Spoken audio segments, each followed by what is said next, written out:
Week 10 is in the books. Just want to give you guys a quick heads up. Tony, if you're watching this one's going to sting a little bit, but I'll get to you here at the end. Let's start off with Joe bending the knee to your commish. Of course, Joe bowed down like a little bitch in this one. He didn't, no trash talk. He never had any chance. He completely sucked up to the commish during this complete beatdown I laid on him. But you know what are you gonna say? I'll get into your team here in a second. But importantly, let me address that Reese. You probably don't miss Christian McCaffrey at all. I mean, he's only scored 32 points over the past 2 weeks since he's been on my team. So I mean, why would you want that? My first time ever having Tom Brady in my lineup, and I know that's hard to believe because he's been in the league for so long. He's been so good in fantasy. I just haven't had him on my team. And I got to tell you, it was a pleasure. I like having Tom Brady. I think I could get used to this. Thank you, Jared, for that. A.J. Green is a decent wide receiver. That's all there is to it. He's not great. He's decent. He saved his day with a 70-yard touchdown. I'm not all that excited about A.J. Green, to be honest with you, at this point. So I do have to quickly address something non-fantasy related. The Bears got absolutely screwed by terrible officiating. I will say that my dad handled it very, very classily as a Packers fan. Most of the Packers fans on Facebook did not. But my dad did handle it with class, the situation. So hats off to him for seeing a screw job the way it was. But that being said, Joe, your team, if you start Josh McCown or the Jets D, you deserve to lose. You may not always lose, but you deserve to. You were chasing points with Marvin Jones and Mohamed Sanu. That being said, I still think you're firmly in the playoff race. So you're looking good for the rest of the season. You know, hopefully you get a chance to lose a third matchup to me in the playoffs this year because I beat you in week 1 and I beat you here in week 10. So on to Pack Attack, pounding Crabtree, 126-91. You know, Reese, there's really nothing you could do. Sometimes you just run into a buzzsaw, and that's what happened to you. 91 points is a solid effort.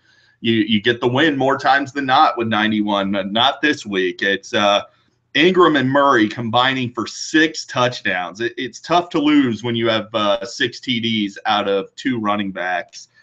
Steve has basically gifted my dad a potential playoff team with Greg Zuerlein, DeMarco Murray, and Carlos Hyde, all for relatively nothing in return. Basically nothing. I mean, not real sure what Steve's doing, if he's just trying to live vicariously here and maybe hope that Tony Sr. makes the playoffs and maybe he can root for him in the playoffs. I don't know. I think we got a little bit of an Ace and Gary situation going on here. But that being said, on to Reese's team. Alvin Kamara keeps on chugging along. You got to expect Tevin Coleman to produce big numbers for however long Devontae Freeman's out. But here's a quick little stat for you. Nobody this season has started Ben Roethlisberger and won. Now, I'm not saying that he did poorly. I mean, he scored, I think, 17, 18 fantasy points, so he was okay. I'm just saying he's a curse and that you need to, if you want to win, get him off of your team. You can't start him and win. You just can't. Nobody has yet. On to Steve. Cash Me Outside. Destroys John. Just pounds John into the ground. AP is who we thought he was. He's 32. He's strictly a play against terrible run defenses at this point. My bold prediction of less than 5 fantasy points, of course, came true. I mean, that just was written all over the wall. Steph Diggs is better than I thought, though. Watching the game, he looks healthy. He looks explosive. I think the Diggs-Brown combo might be the best set of wideouts in the league. But who starts a wide receiver at Saxonville?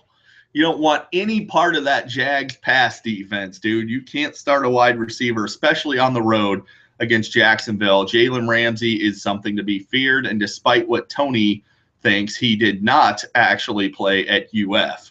That's correct. I had to correct Tony on that. I think about a week ago. He thought Jalen Ramsey was a Gator. He said, I hate Jalen Ramsey because he went to UF. No, he didn't. He was a Seminole. So Chris Boswell, terrible kicking option. Mike Tomlin goes for it on 4th down more than any coach in the league. You got to find a kicker that plays in a dome, you dope. Stop messing around with Chris Boswell. Speaking of kicking in a dome, Will Lutz, 13 points. Solid week for Steve. Nice kicker play. Diggs is good, but he's clearly the number 2 option behind Adam Thielen now, who is the real deal. Russell Wilson trade may have saved Steve from being the GD, but more on that later. What was most surprising in this matchup is Steve was relatively quiet in his dismantling of John. What's that about? Come on, Steve, pick your game up. Talk some trash, dude. Follow the Buzzards beats Snooky Mancusi 113-72. Cam Tafunchis really bailed Jason out with over 50% of his points between just those 2 players, combined for almost 60 points. The Dolphins have become the LOL Fins for the rest of the season. They've clearly given up. That defense is horrendous, and they just look like they don't want to be out there. Speaking of horrendous, Joe Mixon lucked out with a touchdown, but he's still the worst running back I've seen this side of Eddie Lacy. And he's Trent Richardson 2.0, but at least Richardson got in a solid rookie year before he started playing like crap. So, terrible trade for Joe Mixon. He's awful. The Austin Eckler era has begun in LA. Sorry, I know you don't like it. I know you think Melvin Gordon's some sort of fantasy superstar, but I'm here to tell you, Austin Eckler, look out. Mancusi had a horrible week of injuries. Freeman and Aaron Jones both went down. Got a feel for the guy on that. Combined for 1.5 fantasy points because they both went down early in the game. Juju Smith-Schuster is the real deal, and so is Marquise Lee, surprisingly. I don't know where that came from, but both of those guys looking pretty good. Mancusi is really no threat for a playoff spot, but he could be a spoiler down the road. He's not a walkthrough. So tough matchup anytime you got to play him because you got those 3 wideouts, Tate, Smith-Schuster, and Marquise Lee. And I can't believe I'm saying this, but that's a pretty damn good set of wideouts. So on to Jared. This is the one you've all been waiting for. So Brooklyn Brawler beats Cheesehead. Now, I'm going to go through Jared's team real quick. So Matt Stafford looks like a stud again. Kenyon Drake and Dion Lewis, both solid fantasy options. Don't look now, but Jared with Jared Goff and Jay Ajayi and Julio Jones, those killer Jays, he has a downright respectable team. He's no longer a bye week, guys. So look out for Jared when you play him on your schedule. You got to actually pay attention. But Tony Jr., however, is an absolute bye week at this point. Now, you might be wondering, how did this happen? Well, I'm going to tell you how this happened. Tony traded Russell Wilson to Steve for Dez Bryant. You would have been better off trading him for just about any other wide receiver you could find, or even just dropping Russell Wilson outright and picking up Robbie Anderson.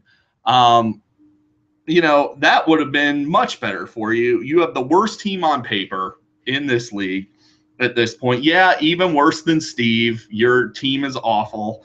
And I suspect that you're going to be the GD as you have a brutal remaining schedule with matchups against the Commish, Pack Attack, and Gurley's Gone Wild on the horizon. The only reason you're not currently tied with Steve for the worst record is because John punted a game against you and didn't start a D or a tight end, which now looks like it may have cost John a playoff spot. If you can recall, I predicted that would happen. The fantasy gods do not look kindly on a punt. They don't like that. So back to Tony, though. It doesn't get any lower than losing to Jared. You've disgraced our family name, and you should change your team name to either Steve's Farm Team or just Bye Week, because that's what you are at this point. You're a bye week. Your team is a disgrace, and you should be ashamed of yourself this season. You're going to go from champion to douche in the course of one season. It's really impressive, the poor decision making this year. So that's all I got for you guys this week. As far as the recap goes, I will see you guys tomorrow with a special Commissioners Edition matchup preview where I'm going to highlight the potential douche bowl, Steve versus Jared, although I don't believe either one of them is going to be the GD. I think it's going to be Tony. But I will go into an in-depth look of Jared versus Steve. So that's all I got for you guys this week, and I will see you tomorrow.